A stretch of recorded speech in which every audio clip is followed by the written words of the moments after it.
afternoon, Atlanta. Thank you so much for being here. Give it up one more time for the mayor of Atlanta, Keisha Lance Bottoms. Thank you, Madam Mayor. Thank you all so much for being here. The message today is simple, Georgia. The polls are open, and it is time to vote. It is time to vote like we have never voted before, Georgia. See, for the first time in 4 years, we're feeling hope in our hearts. He may not know it yet, but Donald Trump is leaving.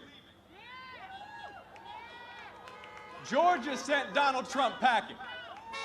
And now we're feeling hope in our hearts because for the first time in 4 years, we have the opportunity to define the next chapter in American history. And it's Georgia that has the power. It's Georgia voters who have the power to write the next chapter in American history.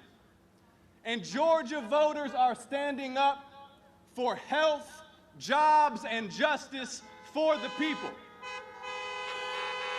Health, jobs, and justice for the people. Think about how far we've come, Georgia. Think about how far the American South has come. Our great state is the most competitive battleground state in this great country. We did that. All of you did that. Stacey Abrams did that. All of the activists and volunteers who have registered voters and organized and mobilized people did that. Georgia is the most competitive battleground state in this country. And with these 2 Senate runoff elections to determine control of the United States Senate,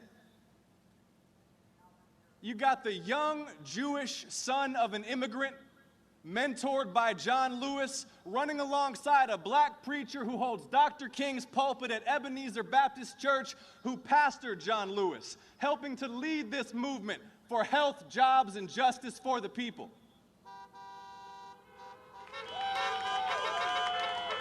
Health, jobs, and justice. Let's talk about health. We've lost more than 300,000 Americans to this virus. A virus our Senator David Perdue told us was no deadlier than the common flu while he was buying up shares in manufacturers of vaccines and medical equipment. Our lives have been torn apart.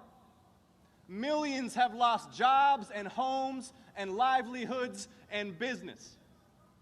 We need to empower Georgia's Centers for Disease Control and doctors and scientists across this country to beat this virus, get our daily lives back, and save lives, and Georgia has the power to do that. Georgia has the power to do that. Let's talk about health. Even before this virus, 2 million Georgians lacked health insurance. Half of our counties have no OBGYN doctor. Maternal mortality for black women in Georgia is as high as it is for women in Iraq. We've lost 9 rural hospitals in 10 years. People are suffering in this state unnecessarily, dying in this state unnecessarily. We're going to get out and vote Georgia because we believe that health care is a human right and not just a privilege for those who can afford it. We believe that every single family in this state deserves the best health care in the world. We believe that a lack of wealth should never prevent us from getting the care that we need. Georgia is standing up for the health of the people. Health, jobs, and justice. Let's talk about jobs. How is it that right now, in the midst of this crisis, our senators are not at work passing direct economic relief for the American people and support for small businesses? David and Kelly should be in Washington delivering $1,200 checks for every single Georgian and $500 for every child in this state because people are hurting and we need help now.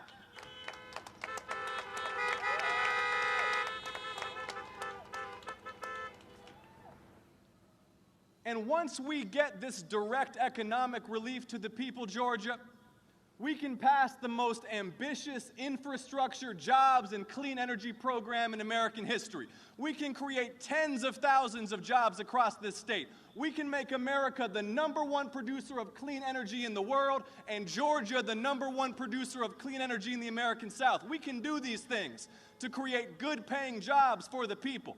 We can raise the minimum wage to $15. We can put small businesses first and not just corporate lobbyists in Washington. We can deliver health and jobs for the people. Now let's talk about justice. Let's talk about justice, Georgia. When a young black man named Ahmaud Arbery in Glenn County, Georgia, is shot to death in broad daylight in the street on camera, and local authorities look the other way, that makes a mockery of equal protection under the law. And so, Georgia, we have the power to pass a new Civil Rights Act that will guarantee equal justice for all, no matter our race and no matter our class, that will end brutality and racial profiling. And we have the power, Georgia, to pass a new Voting Rights Act that will end voter suppression and secure the franchise for all people in this country. We have the power, Georgia, to stand up for health and jobs and justice for the people, for all the people. We have the power. So, Georgia, not for my sake, not for the glory of any political party, but for our community, for our state, for our country, I'm asking you to work. I'm asking you to mobilize. I'm asking you to knock on doors and make phone calls. I'm asking you to get everybody you know out to the polls these next few weeks, because so much is riding on this. We are joined today by the President-elect of the United States.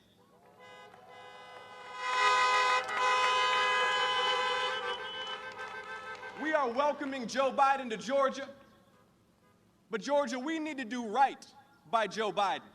We need to make sure Joe Biden can pass his agenda, because if Mitch McConnell controls the Senate, they're going to try to do to Joe and Kamala just like they tried to do to President Obama. They will block the COVID relief that we need. They will block the $15 minimum wage. They will block the Civil Rights Act and the Voting Rights Act that we need. They will block affordable health care. We can't let that happen, Georgia. We have too much good work to do. So thank you for everything that you're doing to get out the vote. Let's put in the work these next few weeks to win these 2 elections.